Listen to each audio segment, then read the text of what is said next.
Hello, I am Toby Fisher. If you don't know me, from Massachusetts, and today what I wanted to share about is real estate. I have been a real estate investor since the mid 90s, and many people come up to me over the years and say, well, how did you do that?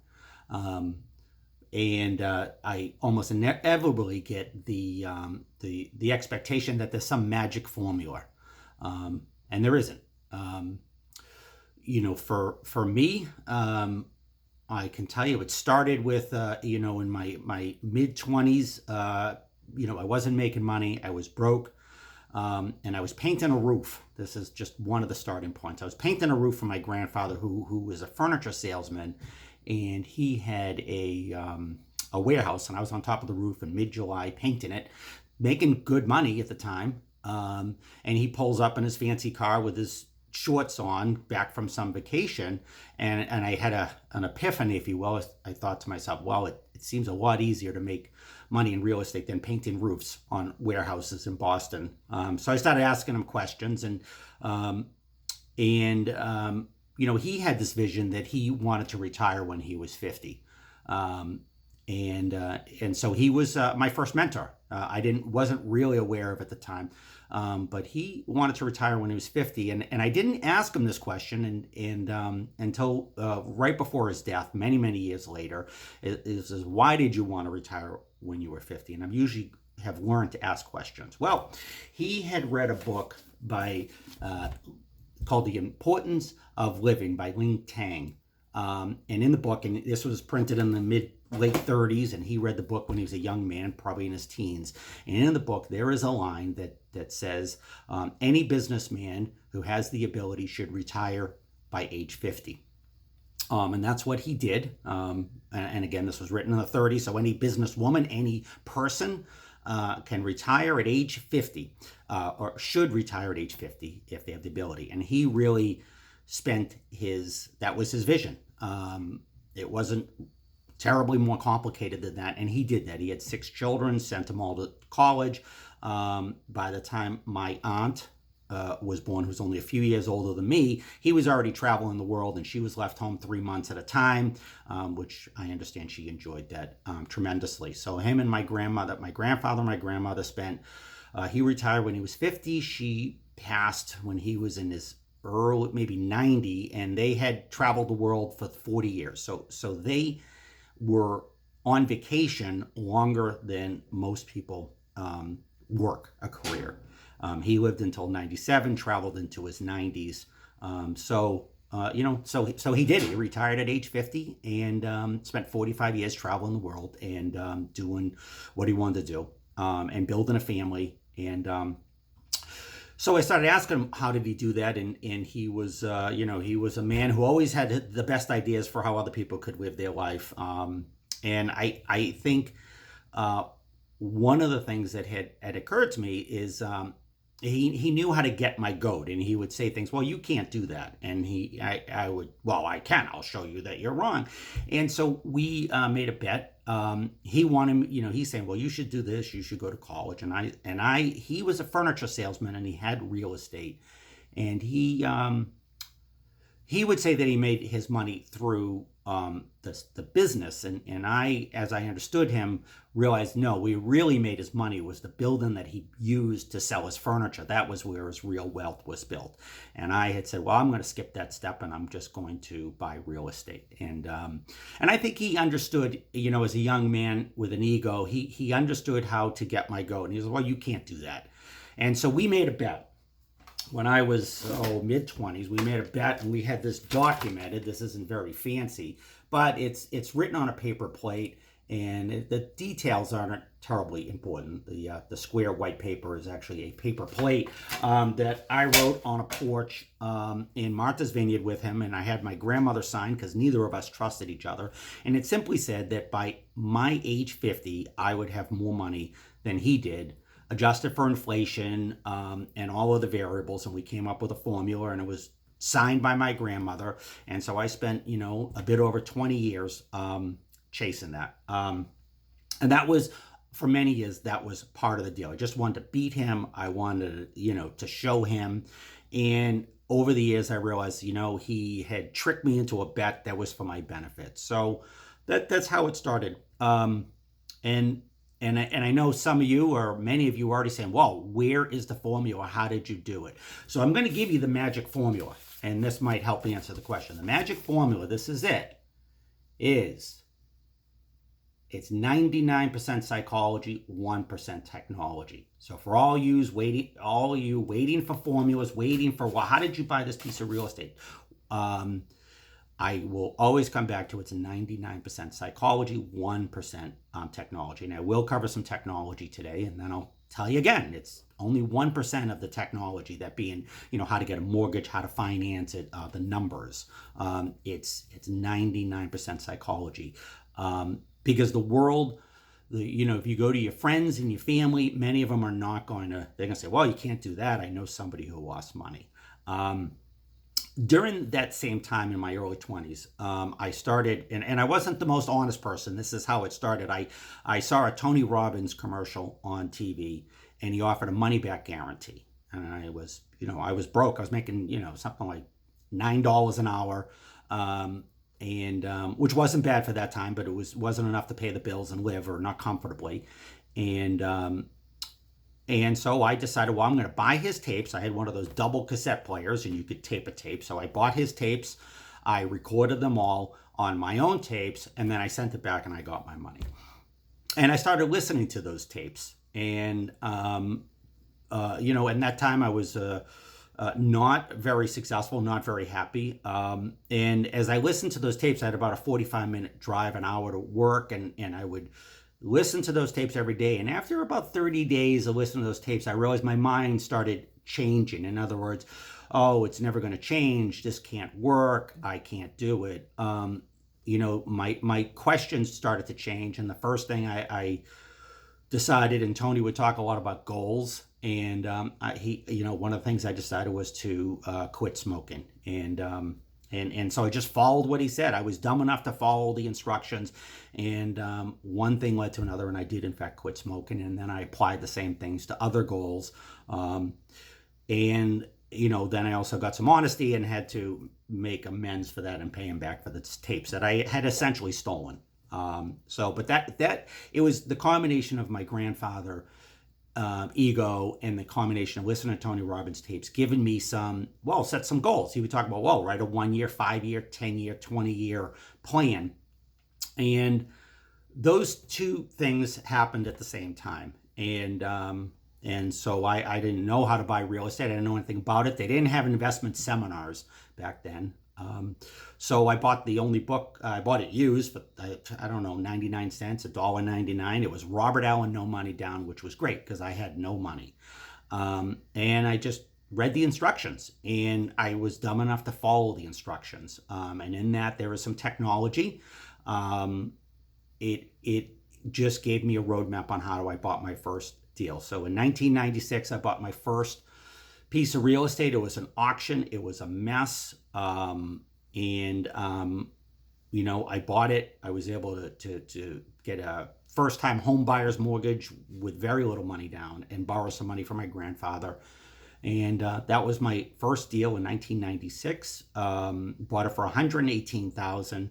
Sold it not long ago for $700,000. So that worked out well. It also housed me, paid my bills for many years, and allowed me the opportunity to leverage that and buy more real estate. And so, some 20, near 30, 25 odd years later, I am a full-time real estate investor. I'm in 6 different states, and I have everything from retail to industrial to residential, and the sole purpose is to for me to just goof off and travel, and that's what my wife and I do. We travel. We spend at least 6 months, if not more, traveling, and that was that was my grandfather being a mentor. So because that's what he wanted to do. So now, I didn't actually win the bet. So the bet was by age 50, I would have more than him. I did not actually win the bet. I was close. But if you actually take into consideration, by the time he was 50, he had enough He didn't necessarily say he had to make a ton of money. He just wanted enough to do what he wanted to do for the rest of his life. And he had succeeded doing that with very little worries and responsibilities. By the time I was 50, after coming out of 2008, I had a little bit of some challenges. So I really didn't reach, let's say, get even, get comparable to where it was for another few years later. But nonetheless, it was a 25-year goal that I don't regret, and for the both of us, it was a good bonding experience. I'll talk a bit about mentors. So let's get into some of the tools that helped me. One is mentorship. I had actually four mentors. One was obviously my grandfather. Another was my father, who was a lovely man, but really was not, at least financially successful, and didn't really own anything. And he said that to me. He says, I don't really know anything, and I don't know how to help you, but I have one friend. And he did. He had one friend who he sat me down with, and he African-American man from South Carolina, grew up extremely poor, and built an extraordinarily successful business. And I, like probably many of you, thought, well, give me the technology, give me the information, tell me how to do it. And he would say things to me like, keep the goose, they lay good eggs. And what that meant is keep real estate for long term. They provide good cash flow. Other than my grandfather, all my mentors are still in my life. He had a very sophisticated business, and he always gave me these, riddles, if you will. So he never really gave me any technical information. I have learned a lot because I do have some business arrangements with him, so I've learned behind the scenes, but not for him directly. So his were, don't pick the color paint. And what does that mean? Well, that means, and I didn't follow this instruction. His idea was buy real estate, but don't get involved in the management. Buy a piece of property, let somebody else management. Don't pick the color paint. Let them run the property. He also said, I don't like scrambled eggs. I also did not follow that advice. Scrambled eggs to him was property all over the country and all different categories of property. I clearly did not follow that. So that was one mentor. My other mentor was a family member who was very helpful. He's probably the one that was, in the early days, at least the most helpful, because he really gave me how to run numbers, how to look at a property, the questions to ask. When you invest in real estate, you'll never have all the answers. And this is where 99% psychology and 1% technology really kick in. I will never have all the answers in analyzing a deal. But somewhere along the line, I have to, pull the trigger. And the psychology is, well, we want all the answers. We're not going to take a chance. So what I have found is you want to be able to answer all the questions to the best of your ability. And then you make a decision. And he was really good at asking questions, having me ask, well, what could be the problem? What could go wrong with this deal? And I would just run a deal by him, and he would usually boo-hoo my deals and tell me everything wrong with it. And many of them I did, and some of them I didn't. He just was very critical, and that was extraordinarily valuable to me. And I had another mentor who was more fly by the seat of your pants, take a chance. So I really had four mentors. One that would give me riddles, one that was very critical, one was fly by the seat of my pants, and one was my grandfather, who wasn't so much about real estate, but about this idea that you can create a life by design. And I also relied heavily on Tony Robbins and some other great organizations, Clemmer Associates. I've read everything by a gentleman named Dave Lindo. If you want to know about apartment investing, I couldn't think of somebody else. Robert Allen was another one. Know how to buy real estate with no money, because I had no money. I should disclose, I'm not looking to sell anything. I am not looking for training. I'm simply, sharing what I found to be successful and hope somebody runs with it. And so part of it starts off with, the 99% psychology. So my why was really, I wanted to beat my grandfather. That's what it really was. It was ego driven. It was a young man trying to beat my grandfather. That's, for the first decade, that's all it was about. And that evolved to a bigger why, why that I really felt that it was important I have a son to teach him um, about building a life by design. It is very possible in this world to say, hey, here's what I want my life to look like, and here's how I want to design it. And my life really is by design. I really do spend an enormous amount of time traveling and doing exactly what I want to do. That's not to say there aren't problems, but I am not. At the whim of the world around me, or the economy, or who's in office, or what's going on. So that's the why, or the vision, and there's certainly a lot of I would say that if you're really interested in real estate, I would dig into the 99% psychology. That's the stumbling block. There's some, I found Tony Robbins to be extraordinarily helpful. Clamor Associates, Jack Canfield has some really great material. So I spent a lot of time. I spent a lot of time, I still do to this day, watching YouTube videos because, when I started, we didn't have YouTube. We didn't really have computers the way we do now, and that wasn't available. And my latest thing is I listen to Ed Mylett, who you can find the great interview with Ed Mylett and Tim Grover, it has nothing to do with real estate. It has to do about designing your life, living a purpose-driven life, living a designed, creating the world that I want, and then being of contribution. And this video is of contribution. I don't look for anything. Don't call me for coaching. I won't do it. But if you want to reach out, I'll certainly share whatever I have.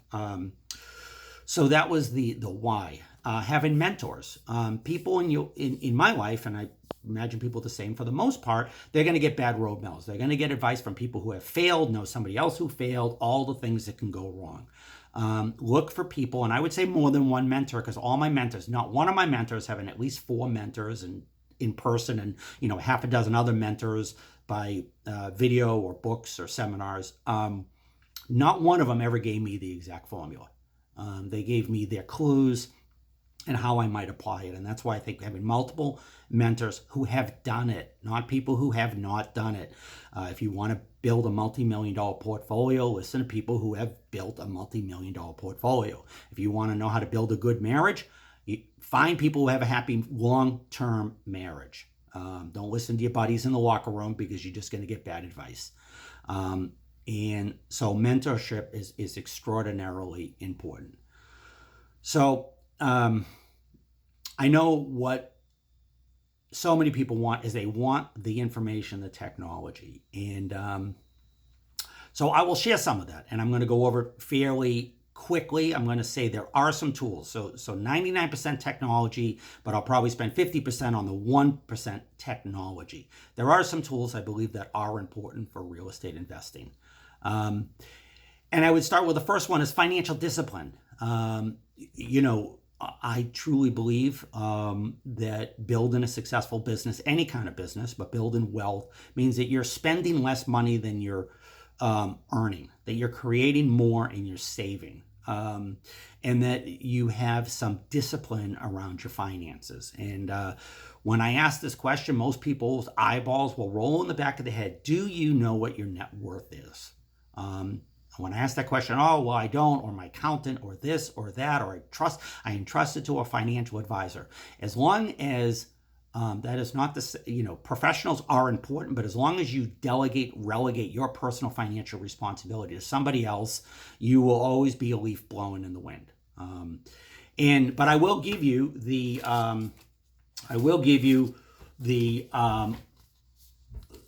this is your net worth, your balance sheet. So there are a couple accounting principles that, if your eyeballs are rolling in the back of your head, you really need to work through this. I do believe that there are 2 important principles. One is your net worth, your balance sheet. That really is your assets at a specific point in time. So, do you have a balance sheet? Do you know what your net worth is? Do you know all your cash, your real estate, your other assets, and you know all your liabilities, your mortgage, your credit cards, and then it just simply add up all your assets, add up all your liabilities, subtract your total liabilities from your total assets. And if you were like me when you started, I had a negative number, so mine was negative. I had more liabilities than I had assets, I would say this is essential for each person as an individual and as a family to do. There's plenty of other, you can Google balance sheet, net worth. You can. There's so many resources to dig into that. I would say that the first is to be honest and actually do it. You can do it on an Excel spreadsheet. You can do it on the back of a piece of paper. I actually have an Excel spreadsheet so that I can keep it regularly updated. It is a point in time. So net worth or balance sheet is a point in time. It can apply to a company, but it also can apply to an individual. It can apply to a family. I would say that the biggest pitfall I see is people just don't do it. They put their head in the sand and they won't do it. I do not know how you can create financial independence through any business, real estate included, without taking a personal inventory of your own. It'd be like trying to lose weight without owning a scale.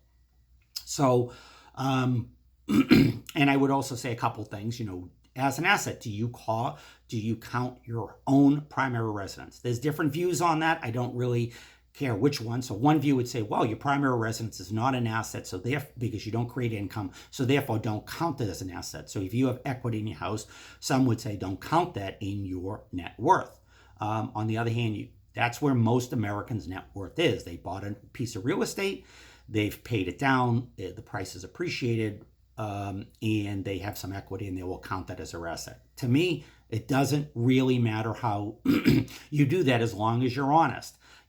If you own a house and you think it's worth $1 million, but the market says it's worth 600 and you're counting $400,000 of fake equity, you're simply lying to yourself. That provides no value. That is not a disciplined, balanced approach. So that's your net worth or balance sheet. You'll hear different terminologies.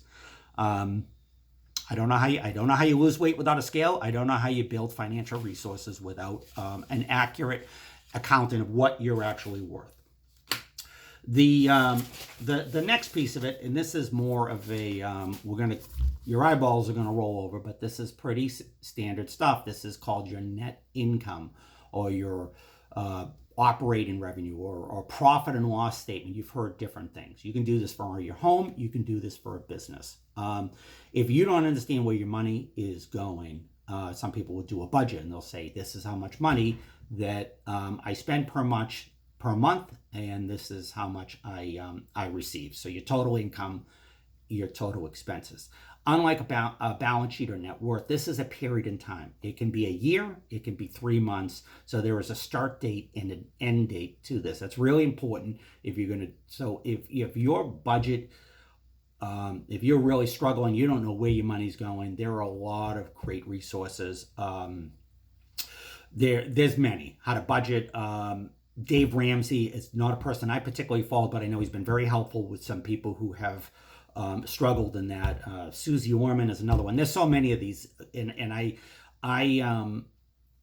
think that if you don't know your own net worth and you can't manage your own expenses, that's really going to hurt you in the real estate. And again, that's only 1%. 99% is technology, so you could prove this wrong.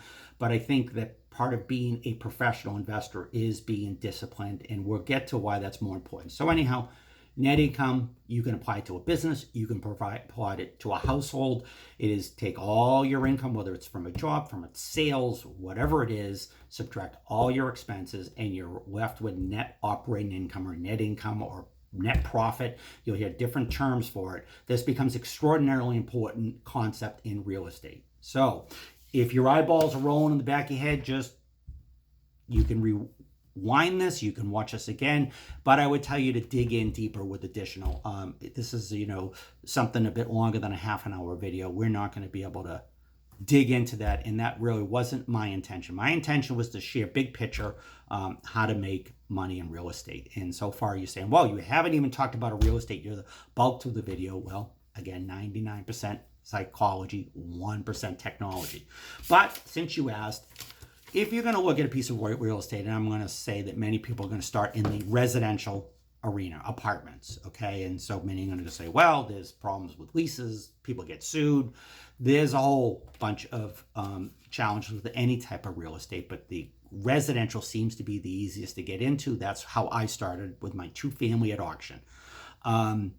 In any piece of real estate, you're going to really want to drive into what would be the equivalent of a net income or profit and loss. You're going to look at a piece of real estate and you're going to say, if I buy that piece of real estate, however you're going to put a deposit down, you're going to borrow the money from friends and family, you're going to look at the cost of owning that piece of real estate, the taxes, the insurance, et cetera, the cost of the loan that you're going to be involved in, and you're going to decide I can make money, or maybe I lose a little bit of money, but there's a good equity gain here, or I can fix it up, or whatever the case is. And today's video is not going to go into the depth that maybe in a second video, like we dig into some of the nuggets of building into emerging markets or how to do creative financing.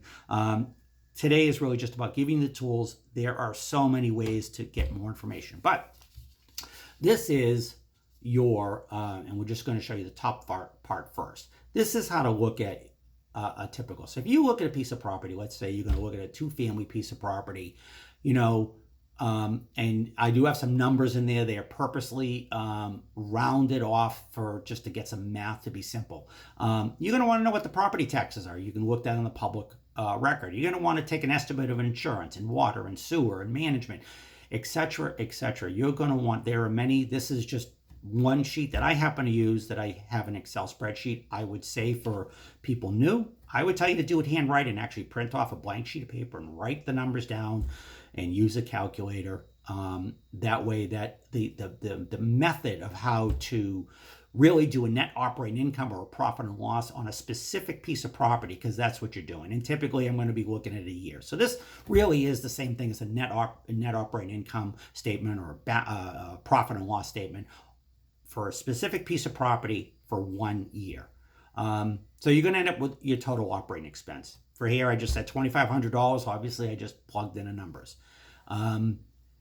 Then you're going to figure out your rent, figure a vacancy factor, unless you think you're going to rent it the whole time. Maybe there's other income like laundry. So I came up with $25,000. Pretty straightforward here. The numbers are not going to work out like this in the real world, but I just wanted to give you, so you got $25,000 in rent, you got $2,500 in expenses. Your net operating income on this piece of property for a 1-year period is $22,500. Now, that is really, really important. That takes a lot of practice to get used to. It is all information that's available. And it's a little bit of an art, but it's more of a science, and it is a discipline. And this is where mentors can come into hand, because, well, how do I know how much this insurance is? Well, you can call up your insurance broker, say, if I bought this house, what's it going to cost me to insure it, et cetera, et cetera. So this is a really important discipline. How can one buy a piece of property, buy a business, if you have no idea what it's going to make, and you're going to do it a wish, hope, and a prayer? Developing the net operating income on a piece of property is extraordinarily important. It's a discipline. Again, it's only the 1%, but it is a very important. I'm only going to cover one other mathematical formula, and that is your cap rate. So that's called the capitalization rate. So why is that important? Well, if you're comparing two pieces of property that don't look the same and you're trying to evaluate it relative to price, you take the price and you divide the net operating income by the price. So let's just say that the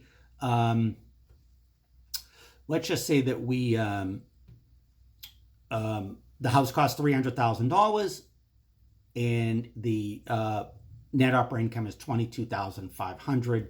That means your cap rate is 7%. So in other words, if you took $300,000, stuck it into the bank account, you'd have to earn 7.5% to be at the same level.